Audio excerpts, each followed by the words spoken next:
Hyderabad Golconda PS పరిధిలో దారుణం చోటు చేసుకుంది. కూతురు పుట్టిందని 14 రోజుల పసికందుని 2 ముక్కలుగా నరికి చంపాడు తండ్రి. నేపాల్కు చెందిన జగత్ విశ్వకర్మ గౌరీ దంపతులు గుల్షన్ కాలనీలోని ఓ అపార్ట్మెంట్లో వాచ్మెన్గా ఉంటున్నారు.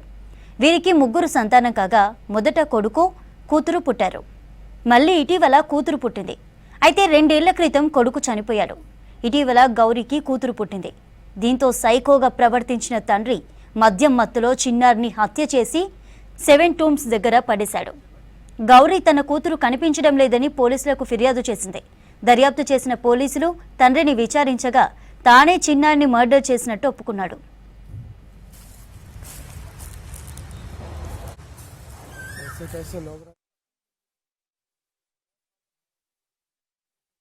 గోల్కొండ పోలీస్ స్టేషన్ పరిధిలో గుల్షన్ కాలనీ అనే ఒక కాలనీలో క్రిస్టల్ అపార్ట్మెంట్స్లో వాచ్మెన్గా పనిచేసిన జగత్ అనే వ్యక్తి గత కొన్ని రోజుల నుంచి మతిస్థిమితం సరిగా లేకుండే 14 రోజుల తన 14 దినాల బిడ్డని ఈరోజు ఎర్లీ మార్నింగ్ గొంతు కోసి హత్య చేయడం జరిగింది. ఆ బాడీని మేము ఉస్మానియా మార్చరీకి షిఫ్ట్ చేయడం జరిగింది. కేసు రిజిస్టర్ చేశాము.